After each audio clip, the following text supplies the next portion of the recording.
This is Garrick Brown Art Studios, and I am back with another video. Today, we have an awesome and amazing ring pour coming right up, so let's get started. Ladies and gentlemen, here it is. This is a 3-foot canvas, and today we are going for it. Here are my paints, and these are pre-mixed. I mixed them yesterday, and we just want to give each one a gentle, and I mean gentle stir. So what I do is I just take it,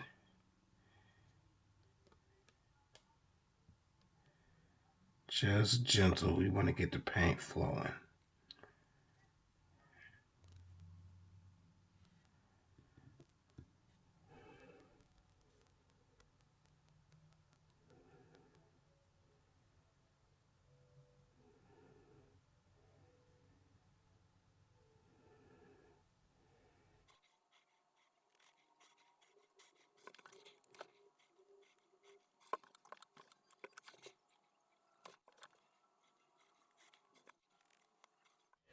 So today we're going to be using 4 9-ounce glasses, and we are going to fill each cup up. The idea that I'm going for is I'm going to put a little less white in each cup. So I'm going to start with a lot of white, a little bit less white, a little less white, and just a little bit of white. Because I want each ring to be similar, but also different. And a quick reminder about ring pours. What you pour in first is what you will see last when pouring, and what you will see the most of as far as the center of your ring is concerned.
My pouring medium for today's video is 3 parts of the American Floetrol to 1 part paint. Now, depending on the paint brand that you use, you may have to adjust this. For me, even with using the same brand of paints, you may have to make some small adjustments because you want your consistencies to be the same. So you may have to add a little bit of paint, or you may need to thin it. If you need to thin it, GAC 800 is a great tool. Water is a great tool, but you have to do a little by little because you will be very amazed at how quickly that those products will thin out your paints. Ladies and gentlemen, these are our 4 glasses. Okay guys, so you can see that I have given myself some guides for my 4 ring pours. I want them to have equal space to flow off, so I just penciled in these guides.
Okay, folks, look what we have here. Which ring is your favorite so far? The two on the outside are my favorite. I love the shape that this one took on, and I love the amount of white and how it really looks like a sunset on this one. And you know I have to get you guys in for a close-up. Look at those rings, man.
So you can see that my rings got super stretched. I like it, but I have a bunch of notes to take from this experiment. So one thing I can tell you off jump, my paints didn't have good surface tension to move, partly because they may have been a little bit too thick, or I should have put paint right up against the ring so that they could really move, which would have minimized how much they stretched. But I will say I love these distinctive lines, but I'm very happy with this, especially this being a 3-foot piece. I don't feel like I wasted a ton of paint. As always, I appreciate you tuning in today, and I hope you enjoyed this content. If you did, please consider subscribing to my channel. And remember, family, do every single thing with love. Treat your family, your friends, and enemies even with love. Don't forget to scrape those canvas bottoms for your drips so that the paint does not continue to flow off as it dries. And until next time, have an amazing day. Peace.